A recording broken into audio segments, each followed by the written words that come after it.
నమ్మితే అమాంతం మింగుతారు, మోసపోతాం.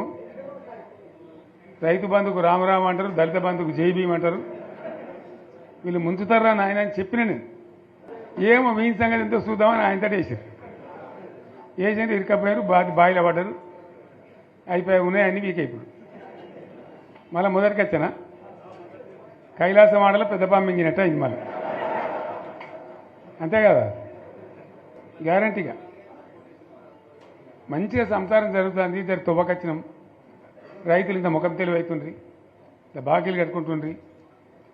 ఎంతోమంది పాపం సిటీలు వేసుకుందరు, ఏదో వేసుకుందరు. రైతు బంధు పైసలు పడితే ఎంత సంతోషం ఉంటుండే. ఆయన పోయిన ఇప్పుడు గంగలు గడిచిపోయింది. ఇప్పుడు వాడు ఇత్తడో ఏడో భగవంతుని కనుక ఇచ్చినా కూడా మోసమే. ఏదో మళ్ళీ ఎలక్షన్ కోసం దానికోసం చేస్తారు తప్ప కడుపు నిండా ప్రేమను ఇచ్చేది గిట్లే ఉంటుందా?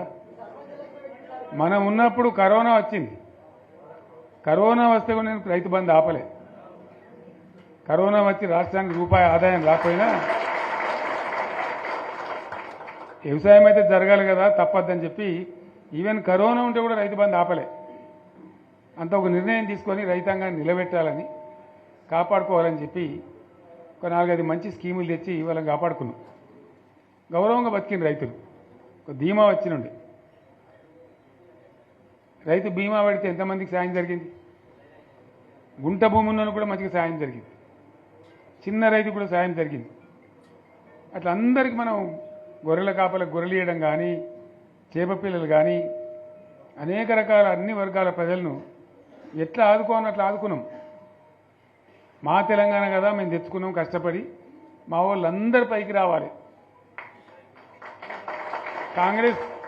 కాంగ్రెస్ గవర్నమెంటు, కాంగ్రెస్ పార్టీ మొదటి నుంచి కూడా ముస్లింలో ఓట్లేసుకున్న తప్ప ముస్లింలకు మనం చేసినరా? ముస్లిం మైనార్టీ పిల్లలకు, మన గిరిజన పిల్లలకు, మన ఎస్సీ పిల్లలకు, మన బీసీ పిల్లలకు ఎంత మంచి రెసిడెన్షియల్ స్కూల్ పెట్టుకున్నాం.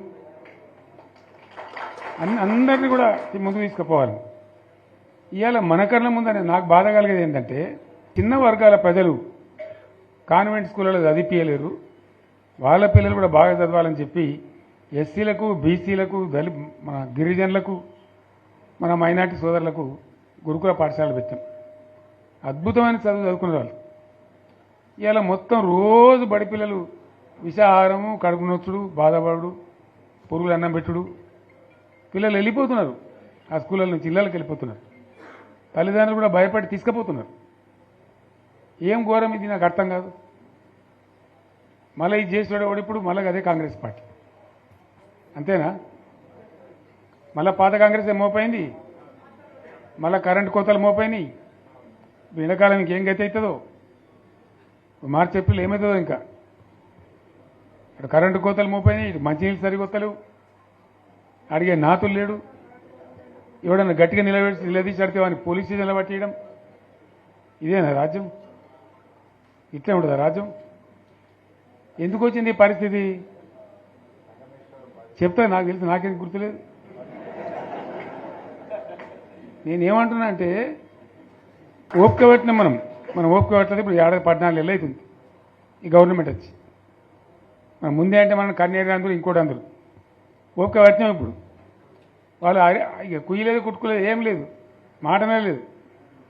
అంటే మనం కొట్లాడ చేయాలి. ప్రత్యక్ష ప్రజా పోరాటాలు లేవదీసి ఖచ్చితంగా ఈ ప్రభుత్వం మెడలు వంచి సంగమేశ్వర, బసవేశ్వర సాధించాలి.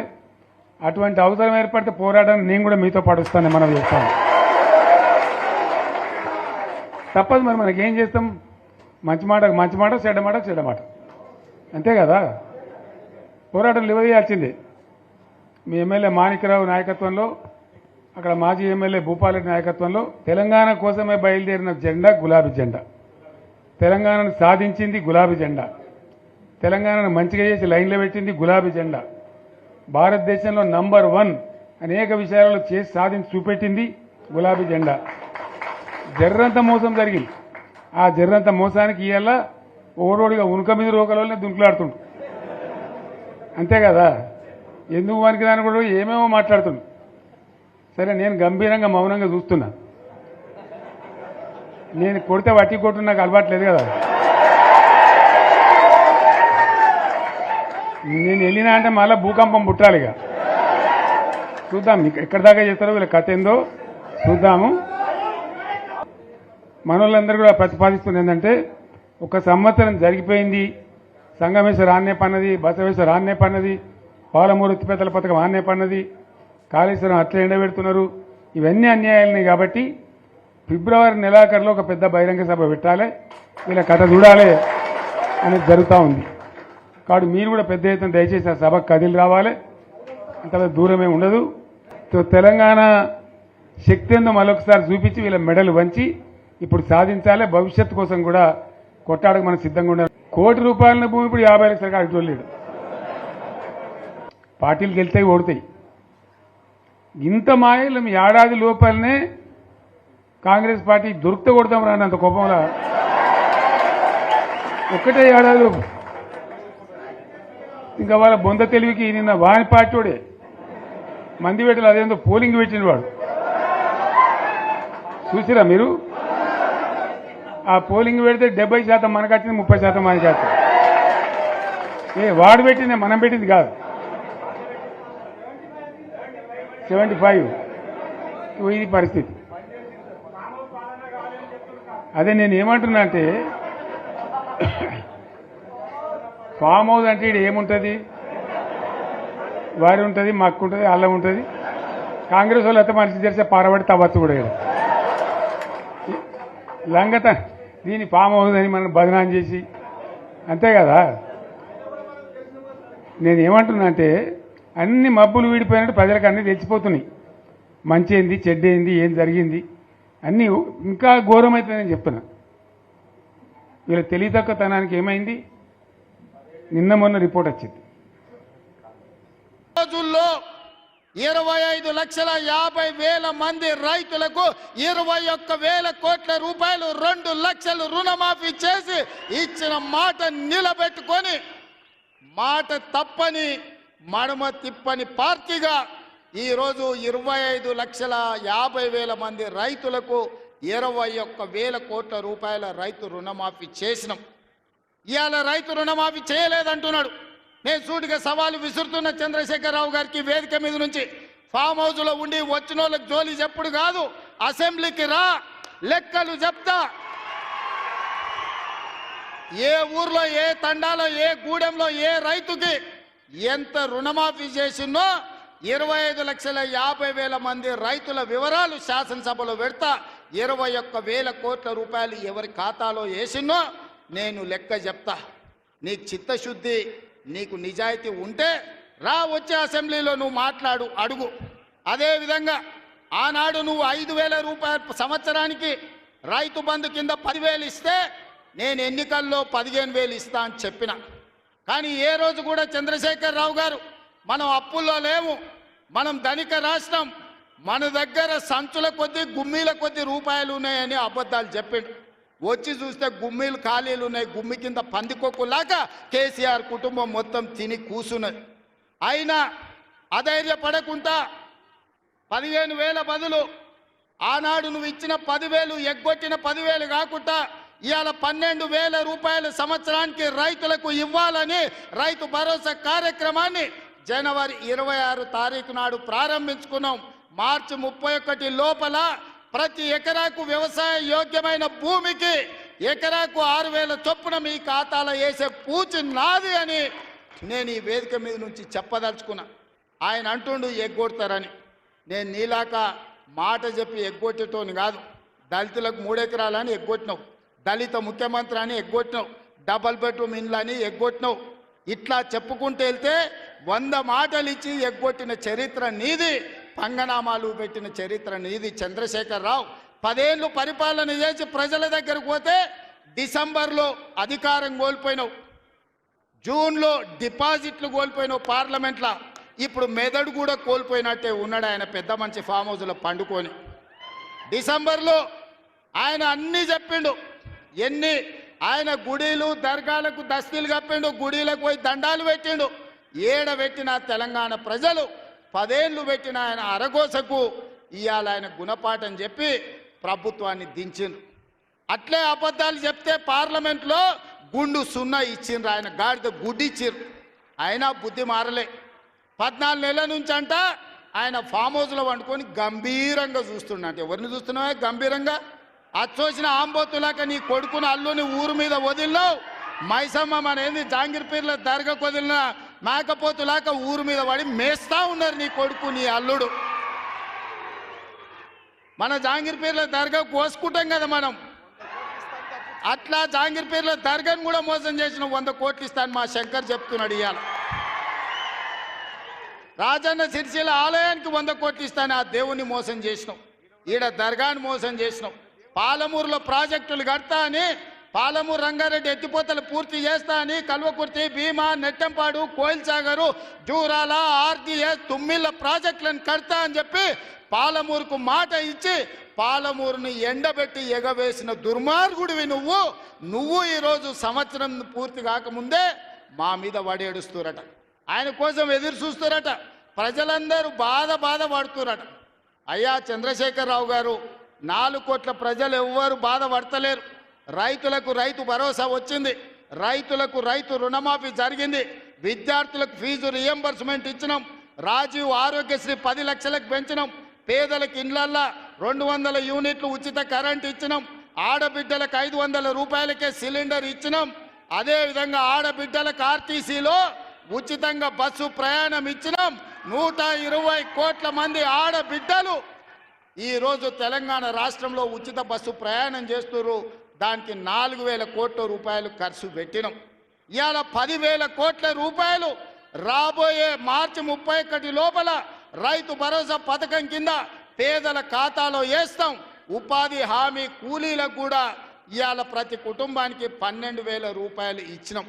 ఇదే కాదు, తెలంగాణ సమాజానికి నిరుద్యోగ సమస్య, అలాంటి నిరుద్యోగ సమస్యను పరిష్కరించడానికి మొదటి సంవత్సరంలోనే 55,143 ప్రభుత్వ ఉద్యోగాలు ఇచ్చి దేశంలోనే చరిత్ర సృష్టించిన రాష్ట్రం తెలంగాణ రాష్ట్రం.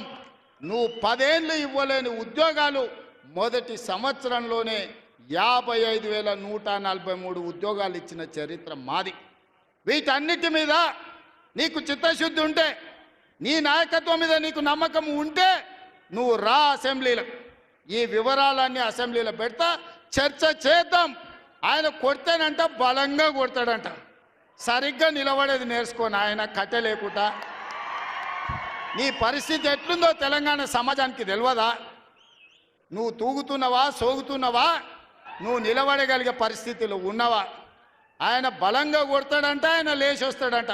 సోషల్ మీడియాలో నాకు ఆయనకు పోటీ పెడతానంట, ఆయనకు లైక్లు ఎక్కువ వచ్చినాయంట. టిక్టాక్లో 10 ఏళ్ళు ముఖ్యమంత్రి చేసినోడు, కేంద్ర మంత్రి చేసినోడు ఇవాళ టిక్టాక్లో కేసీఆర్కు రేవంత్ రెడ్డికి పోటీ పెడితే ఆయనకు లైక్లు ఎక్కువ వచ్చినాయంటే నాకు తక్కువ వచ్చినాయంటే ఇవాళ వాళ్ళ కార్యకర్తలతో మాట్లాడుతున్నాను.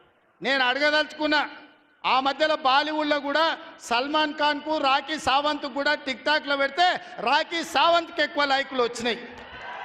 అంత మాత్రాన ఆమె సల్మాన్ ఖాన్ కంటే గొప్ప నటుడు నటురాలు అనేవారని అనుకుంటారా?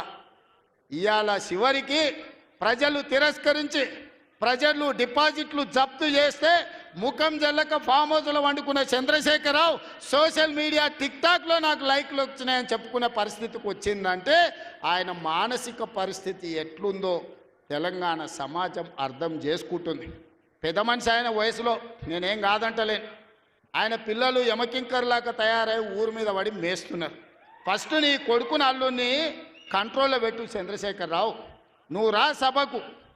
5 తారీఖు నాడో 6 తారీఖు నాడో స్పీకర్ గారు అనుమతి తీసుకొని ఏబిసిడి వర్గీకరణ మీద మా మాదిగ సోదరుల 35 ఏళ్ల పోరాటం, అదేవిధంగా 100 సంవత్సరాలు బ్రిటిషర్స్ ఉన్నప్పుడు కులగణన చేసిరు. 100 ఏళ్ల వరకు బలైన వర్గాలు ఎంతమంది ఉన్నారో వాళ్ళ లెక్క వాళ్ళకే తెలియదు.